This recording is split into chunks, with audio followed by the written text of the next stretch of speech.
Assalamualaikum dan salam sejahtera. Saya Lieutenant Komander Bersara Rafiq Ali bin Ahmad Nordin ingin berkongsi pandangan mengenai isu perluasan pencen, khususnya bagi pesara yang bersara sebelum 2013. Jika ada apa-apa silap dan salah, mohon hubungi saya ataupun WhatsApp saya di 012-635-0327. Material yang saya gunakan adalah daripada dokumen-dokumen rasmi kerajaan, dokumen-dokumen dalam mahkamah, keratan-keratan media, dan juga penyata-penyata pencen. Okey, sedikit latar belakang. Dasar mengenai pencen termaktub dalam undang-undang tertinggi Malaysia iaitu Perlembagaan Persekutuan. Jadi kerajaan wajib melaksana dasar ni mengikut undang-undang ni lah. Khususnya dalam perkara 147 Perlembagaan Persekutuan ada tercantik perlindungan hak pencen. Okey, ada dua para yang relevan untuk yang saya bincang ni. Yang pertamanya, secara ringkas, apa-apa undang pencen yang datang kemudian ataupun yang baru tidak boleh kurang baik daripada undang-undang pencen yang sebelumnya. Jadi kalau rasanya semua maklum kes Aminah Ahmad yang mana Mahkamah Persekutuan telah membatalkan Akta Pencen 2013 yang mana pencen dinaikkan 2% setiap tahun mulai di 2013. Disebabkan para ni lah kan, diputuskan oleh mahkamah bahawa Akta 2013 tu adalah kurang baik daripada Akta Penyelesaian Pencen 1980. Okey, yang para kedua ni pula, nombor 3 ni, maksudnya jika ada undang-undang pencen apa yang bergantung pada pilihan orang yang diberi pencen tu, dianggap dia telah pilih option yang dikira lebih baik dari dirinya. Okey, secara ringkas. Bagi angkatan tentera khususnya yang saya akan persembahkan ni, hal-hal pencen ada dalam Akta Angkatan Tentera 1972. Dalam para 187 ni dikata kuasa Majlis Angkatan Tentera untuk membuat peraturan-peraturan pencen. Khususnya ni besarlah, tapi ada banyak bahagian lain yang sebut pasal pencen. Seterusnya, untuk formula pelaksanaan pencen terkandung dalam Peraturan-Peraturan Angkatan Tetap 1982. Okey, maksudnya sini formula pelarasan pencen ni dia dipayungi oleh perkara 147 perlindungan hak pencen dalam Perlembagaan Persekutuan. Jadi penting pihak berwajib kena ikut ni. Kalau tidak ikut formula pelarasan pencen dalam PPAT 82 ni, maka sebenarnya dia telah melanggar undang-undang tertinggi iaitu perkara 147 tadi dalam Perlembagaan Persekutuan. Sebagaimana kita tahu, Akta 2% 2013 Mahkamah Persekutuan telah batalkan kerana telah melanggar perkara 147 dalam Perlembagaan Persekutuan kan. Jadi sama juga. Jadi tak boleh tidak pihak berwajib kena ikut formula dalam ni. Itu maksud saya nak sampaikan. Okey, dalam PPAT 82 bahagian 2 para 22 ada terkandung formula pelaksanaan pencen bagi pegawai yang baru bersara. Formulanya ada 3 bahagian. Yang ni satu bahagian 1/600. Ini bahagian kedua jumlah bulan genap, dan yang ni yang ketiga gaji yang akhir diterima. Untuk lain-lain pangkat di para 24 sama je formulanya. Ada 3 bahagian yang membezakan 1/504. Untuk anggota yang telah bersara daripada Angkatan Tetap dan sedang menerima pencen, formulanya ada di bahagian 5 seterusnya selepas ni. Bagi pegawai yang menerima pencen, formulanya adalah di para 54. Sama je 3 bahagian juga. Cuma yang membezakan dengan yang baru bersara, bedanya di bahagian 3, gaji bersamaan yang akhir diterima. Ada tambah perkataan bersamaan. Seterusnya untuk lain-lain pangkat, formulanya sama dengan pegawai tadi, cuma bezanya 1/504. Dan sama juga tadi, gaji bersamaan yang akhir diterima. Ada perkataan bersamaan. Jadi bahagian 3 ni yang paling penting untuk kita faham lah. Kenapa ayat ni penentu kepada apa yang kita patut dapat jika kita punya pencen diselaraskan. Jika tidak guna yang ni, maka sebenarnya walaupun pencen naik, dia sebenarnya bukan namanya pelarasan. Yang tu nama kenaikan pencen, dan dia akan berkurangan daripada jika diselaraskan kepada gaji bersamaan yang akhir diterima. Okey, pada para 51, gaji akhir bersamaan ada ditarifkan. Maksudnya gaji yang anggota itu terima tu tertinggal lah. Anggota itu terima jika ia bersara atau mati di bawah skil gaji semasa. Skil gaji semasa ni ada ditakrifkan lagi. Artinya skil gaji terbaru sekali yang terpakai bagi anggota tetap hasil daripada satu penyemakan gaji yang dibuat oleh kerajaan. Jadi nak faham ni secara mudah ialah apabila kita bersara, kita punya pencen akan dikira berdasarkan gaji akhir lah. Tapi setelah bersara, jika ada SSM atau SSB, dokumen gaji lah panggil, skim gaji. Jika ada skim gaji baru dan ada skil gaji barunya ataupun skil atau jadual, maka gaji bersamaan yang akhir diterima perlu diambil daripada skil gaji baru untuk pengiraan pelarasan pencen daripada skil gaji baru. Itu maksudnya.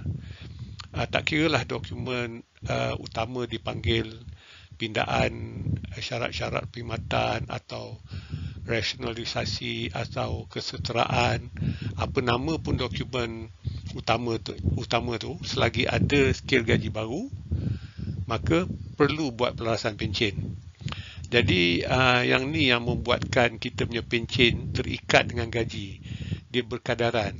Kalau gaji naik 10%, pencen pun akan naik 10%. Dan jika naik 5%, pencen pun akan naik 5%.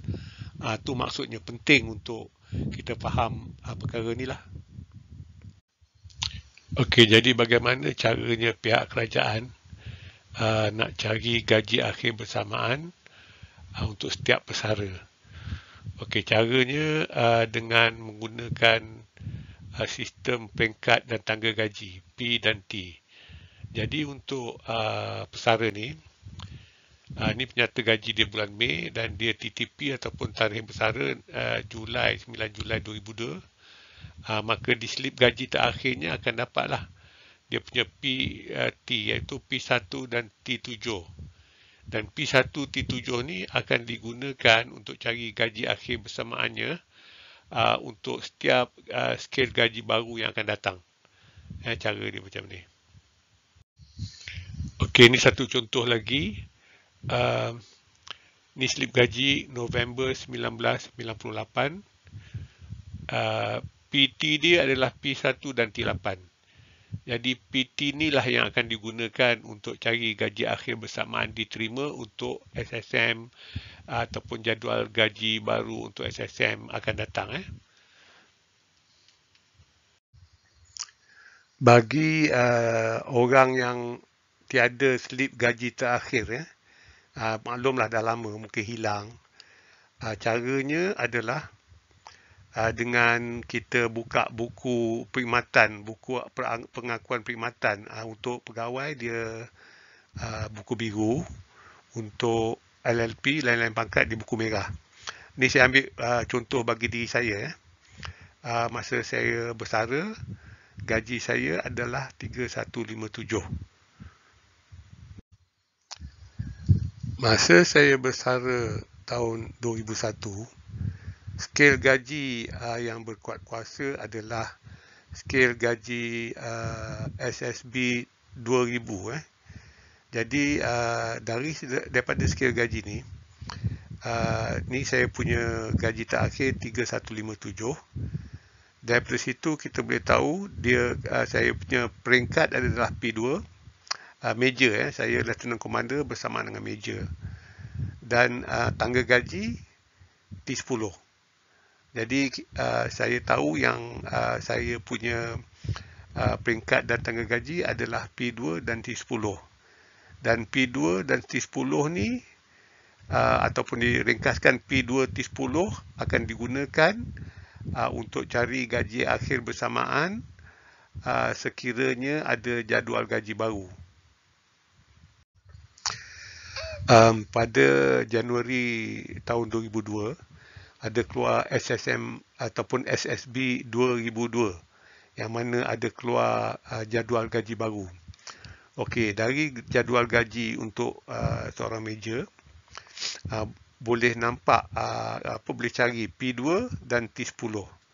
P2 dan T10 ni menunjukkan amount gaji akhir bersamaan untuk dikira bagi pelarasan pensyen, kali 1/600 bagi pegawai lah, kali jumlah bulan khidmat, kali 3472, dan maka gaji pensyen saya akan naik lah berkadaran.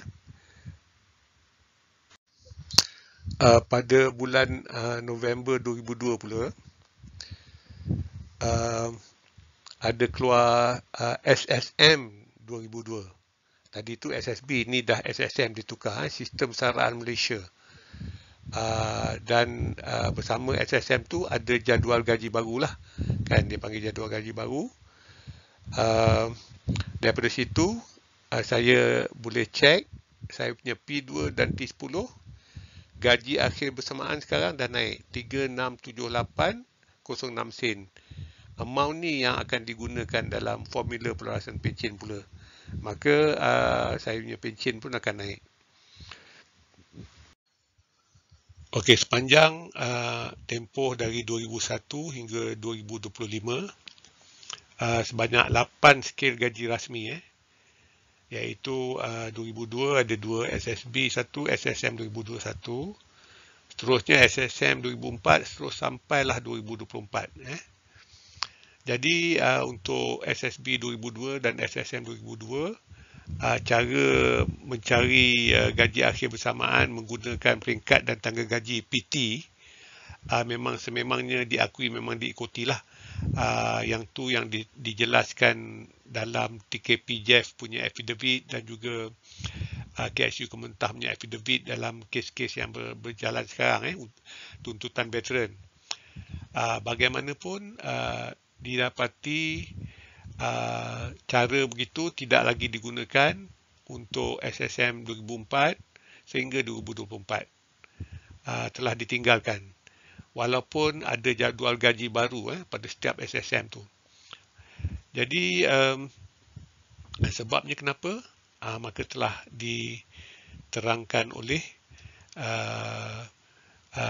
KSU Kementah dalam affidavit kes mahkamah yang sedang berjalan sekarang. Jadi mengikut KSU Kementah, sebab apa tahun 2004 tidak buat pelarasan gaji ataupun pelarasan pensyen, sebabnya dia kata jadual gaji 2004 juga 2013, 2016 yang dirujuk oleh plaintiff adalah bukan hasil daripada satu penyemakan gaji. Cuma kalau kita rujuk balik takrif istilah skil gaji semasa, skil gaji atau jadual gaji itu samalah. Skil gaji semasa adalah skil gaji terbaru sekali yang dikeluarkan oleh kerajaan hasil daripada satu penyemakan gaji. Jadi sebenarnya jadual gaji 2004 ni berbeza dengan jadual gaji 2002. Mana boleh ada jadual gaji baru keluar tanpa penyemakan gaji, kan? Tapi dia kata bukan hasil daripada penyemakan gaji. Ni satu alasan dia lah. Okey, ni faktor kedua yang KSU Kementah kata sebab SSM 2004 tidak dibuat pelarasan pensyen sekali. Okey, walaupun pindaan kepada syarat-syarat perkhidmatan ATM ini melibatkan pelarasan gaji, namun pelarasan gaji ini hanya terpakai kepada anggota ATM yang sedang berkhidmat dan bersetuju menerima option pertukaran pelantikan yang akan mengikat mereka kepada syarat-syarat perkhidmatan baru. Okey, ringkasnya dia kata jika pun SSM 2004 tu ada pelarasan gaji ataupun penyemakan gaji, tapi SSM 2004 tu melibatkan satu option untuk orang yang sedang berkhidmat, maka tidak boleh dipakai, kan? Okey, ni kita punya balas kepada faktor pertama tadi yang KSU Kementah kata tidak ada penyemakan gaji. Pada kita jadual gaji SSM 2004 tu adalah beza dengan jadual gaji SSM 2002, maka pasti ada penyemakan gaji, kan? Ni dia kata skil gaji semasa artinya skil gaji terbaru sekali. SSM 2004 tu memang ada skil gaji terbaru pun.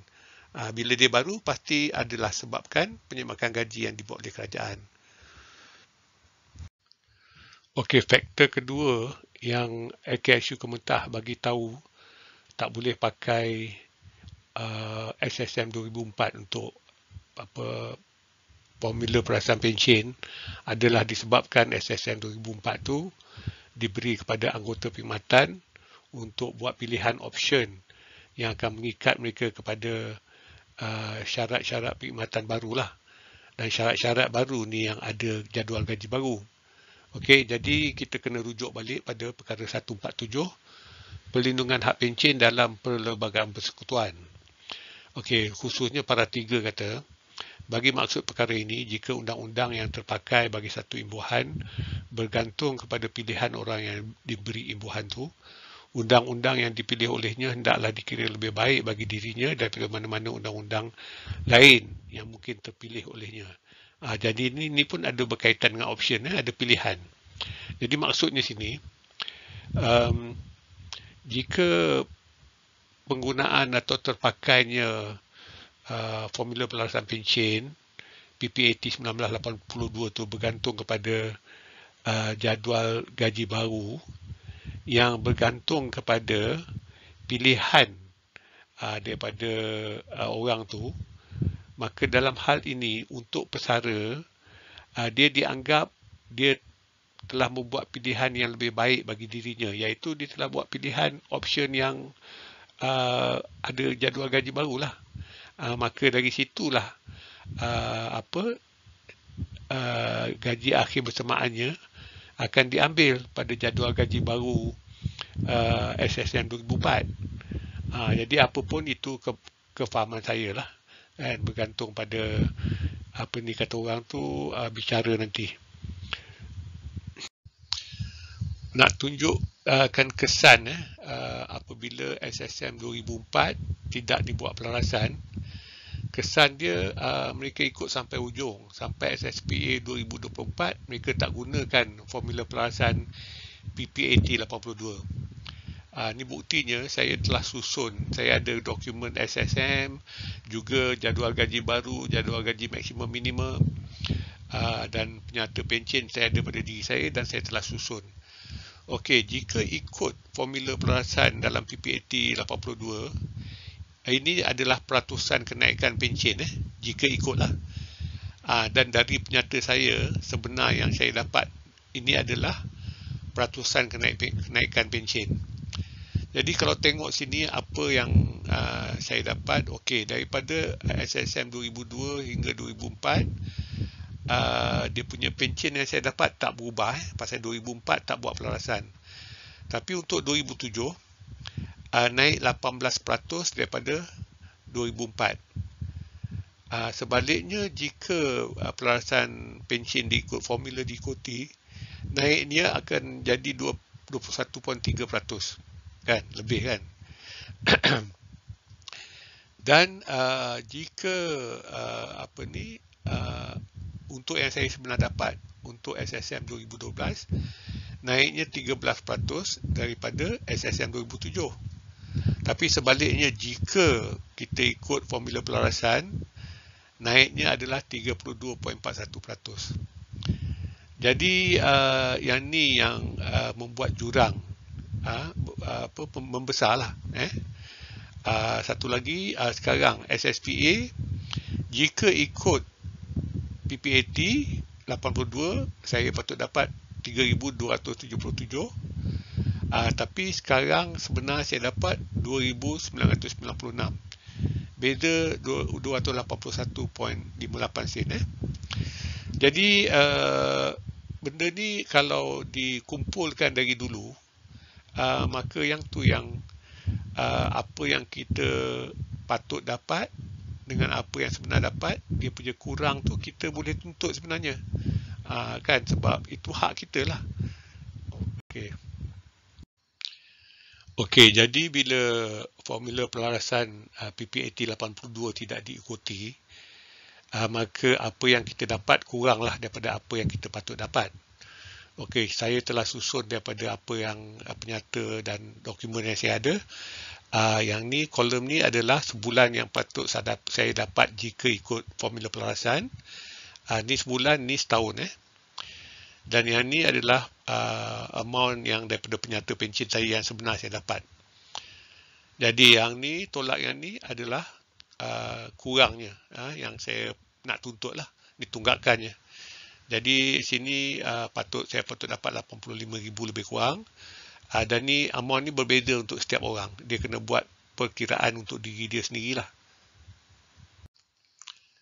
Kesan 2004 pelarasan pencen ikut PPAT tidak dilakukan, sampailah sekarang. Ini untuk SSPA 2024 pun mereka tak buat. Ini buktinya. Okey, kalau tengok sini, dia ambil gaji akhir bersamaan pada SSM 2012, kan? Dia bukan ambil gaji akhir bersamaan pada SSPA ataupun JGMM, jadual gaji SSPA 2024. Jadi bila dia tak ambil yang ni, maka kena adjust dekat tempat lain lah.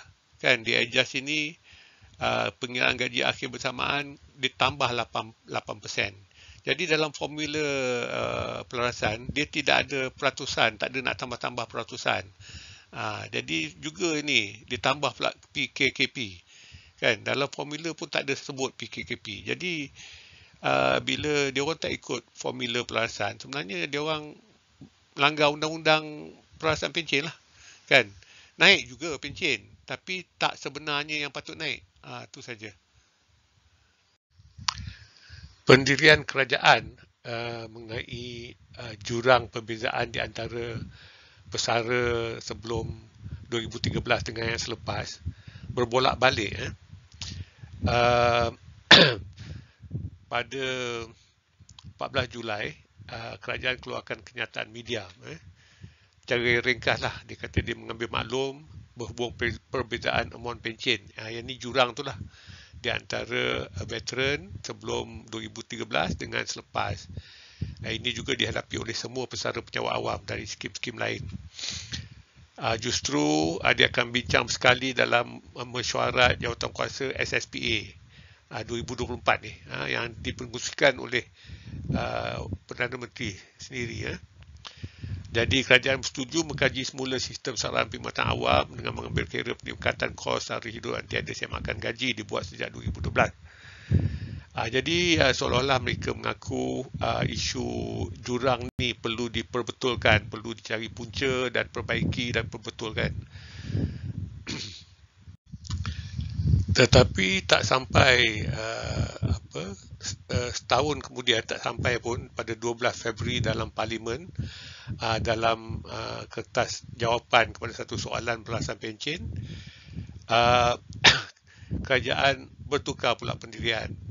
dia belakang pusing.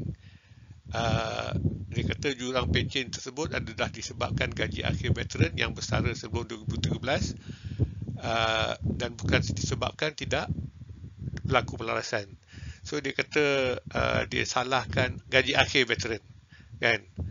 Padahal dalam formula pelarasan pencen PPAT 82 dia kali dengan gaji bersamaan akhir, iaitu gaji yang terbaru sekali dan patutnya diambil skil gaji 2024, kan? Tapi dia salahkan gaji akhir kita, kan? Dia berbolak-balik pendirian. Jadi pasal apa? Pasal bila dikeluarkan skim pencen untuk SSPA 2024 dan formula yang dia guna sendiri, entah daripada mana dia ambil, tidak dapat merapatkan jurang, kan?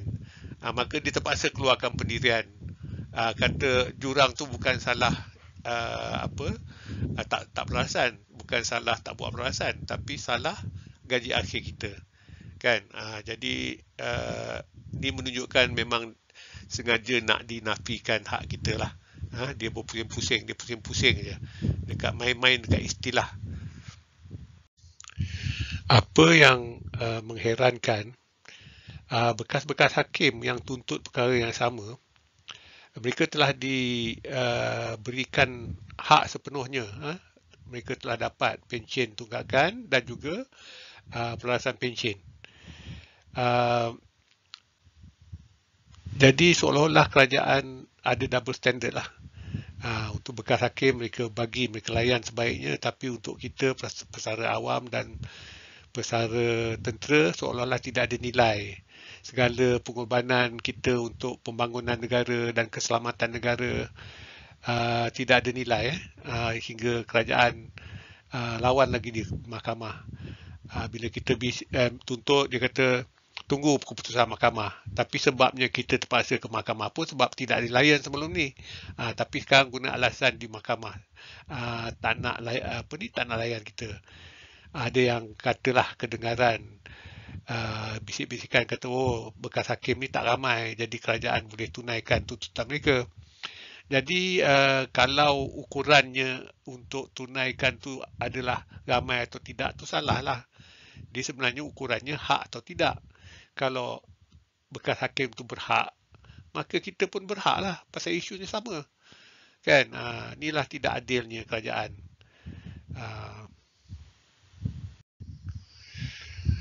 Di samping usaha ke mahkamah dan juga usaha-usaha lain yang telah dijalankan selama ni dan masih tidak berjaya, kami merancang untuk adakan Pimpinan Aman Pesara di Dataran Merdeka pada 31 Mei 2025. Diharap semua dapat hadirkan diri untuk kita zahirkan bantahan kita terhadap layanan kerajaan, double standard kerajaan terhadap kita. Sekian, wabillahi taufik wal hidayah. Wassalamualaikum warahmatullahi wabarakatuh.